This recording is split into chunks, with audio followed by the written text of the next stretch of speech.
అసలేం జరుగుతుంది? ముట్టుకున్నాట ఆడుకుంటున్నారేంటని అనుకుంటున్నారా? యాక్చువల్లీ ఇది హాఫ్ సారీ ఫంక్షన్‌లో ఒక స్మాల్ ట్రెడిషన్.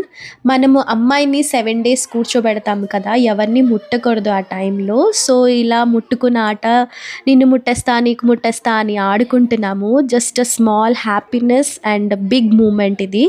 సో, ఆల్మోస్ట్ అందరికీ తెలిసి ఉంటుంది. బట్ స్టిల్ వీడియో గురించి చెప్పాలనిపించింది. ఇంట్లో నాన్నమ్మలు, అమ్మమ్మలు ఇలా యాక్టివ్‌గా ఉంటే ఆ ఇల్లు పండగలా ఉంటుంది. నేనైతే చాలా మిస్ అవుతుంటా మా నానమ్మని. కానీ ఆ ప్రేమ, ఆ కేర్ నాకు పెళ్ళయ్యాక మళ్ళీ దొరికింది. And honestly I'm so happy and grateful for that. అందరం కలిసి ముట్టుకుంటూ, ఆడుకొని, నవ్వుకుంటూ చిన్న పిల్లల్లాగా ఎంజాయ్ చేసాము. ఆ నవ్వులు, ఆ సౌండ్స్ మీకు బ్యాక్‌గ్రౌండ్‌గా వినిపిస్తూనే ఉంటాయి. Everything felt magical. సొసైటీ వాళ్ళందరూ కూడా చాలా ఫ్రెండ్లీగా ఉంటారు. సిటీలో లైఫ్ ఫాస్ట్‌గా ఉంటుంది. కానీ విలేజ్‌లో, టౌన్‌లో రిలేషన్షిప్స్ లోగా, డీప్‌గా ఉంటాయి.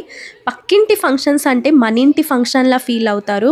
హెల్ప్ చేస్తారు. అరేంజ్‌మెంట్స్‌లో గానీ, కేరింగ్ అన్నీ ఉంటుంది. మనది అని ఫీల్ అయ్యే వార్మ్త్ ఉంటుంది. ఆ రోజు నేను చాలా గ్రేట్‌ఫుల్‌గా ఫీల్ అయ్యా. ఈ ట్రెడిషన్‌కి, ఈ ఫ్యామిలీకి, ఈ బాండింగ్‌కి. ఇది ఒక ఫంక్షన్ మాత్రమే కాదు. ఇది ఒక మెమరీ, ఇది ఒక ఎమోషన్. ఇది నా హార్ట్‌లో ఫరెవర్ ఉండిపోతుంది. And truly I'm so grateful to be a part of this beautiful family moment. Thank you for giving me such a precious memory మేనకోడలా. ఓకే ఫ్రెండ్స్, ఈ వీడియో మీకు నచ్చిందని అనుకుంటున్నాను. ఇంతటితో ఈ వీడియో అయిపోలేదు. నెక్స్ట్ వీడియోలో మళ్ళీ కలుద్దాం. Bye friends.